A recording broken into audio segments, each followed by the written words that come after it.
pre-demolition conference sa pagitan ng dalawang partido na nag-aagawan sa pinagtatalunang lupa sa Dilupihan, Bataan. Kapwa nagpahayag ng kani-kanilang katwiran ng mga nagtatalong partido kaya inaasahang matutuloy ang demolisyon. Kasama sa pagbabalita, Alerto Alisto, si Katrina Kasuga. Nagharap ang magkalabang panig sa pinagtatalunang lupain sa bayan ng Dinalupihan, Bataan nitong nagdaang Biyernes. Pinangunahan ng Presidential Commission for the Urban Poor o PCUP kasama ang PNP, DILG, DPWH, Dinalupihan LGU at Commission on Human Rights ang pre-demolition conference na ginanap sa Municipal Hall ng bayan.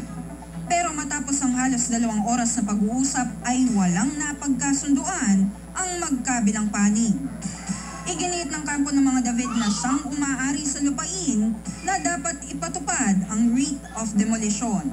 We will proceed with the demolition since there is no temporary restraining orders issued by any courts. We will proceed with the demolition. Kasi ang tagal na ng kaso ito so I think it's about time na matikpan naman ng plaintiff yung victory nila. Ang kampo naman ni Danilo Cardova ay ipinu-question ang dalawang writ of demolition na inisyu ni Judge Manuel Tan noong 1998 at Judge Franco Paulo Arago ng First Municipal Circuit Trial Court ng Dinalupihan, Hermosa nitong Disyembre ng taong 2012. Ginamit na argumento ni Cardova ang umano'y maling address na nakasaad sa court order at ipatutupad na demolition ng mga sheriff. Hiniling na raw nila na ipawalang bisa ang demolition sa pamamagitan ng pagpa-file ng motion to quash sa Dinalupihan MCTC.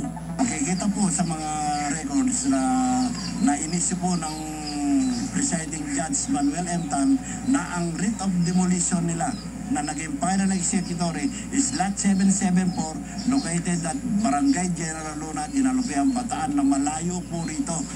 Tiniyak naman ng PNP na walang masasaktan o mangyayaring gulo sakaling matuloy ang demolisyon.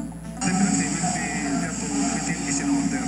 Habang ina-execute nila yung demolition, constitute na walang magiging problema, walang magiging masasaktan. Ang lupaing pinagtatalunan ng pamilya David at ni Cardova ay may nakatayong gusali at inuupahan ng mga maliliit na negosyante. Kasama si Mike Sigaral, ako po si Katrina Kasuga, Alerto Alisto sa Pagbabalita.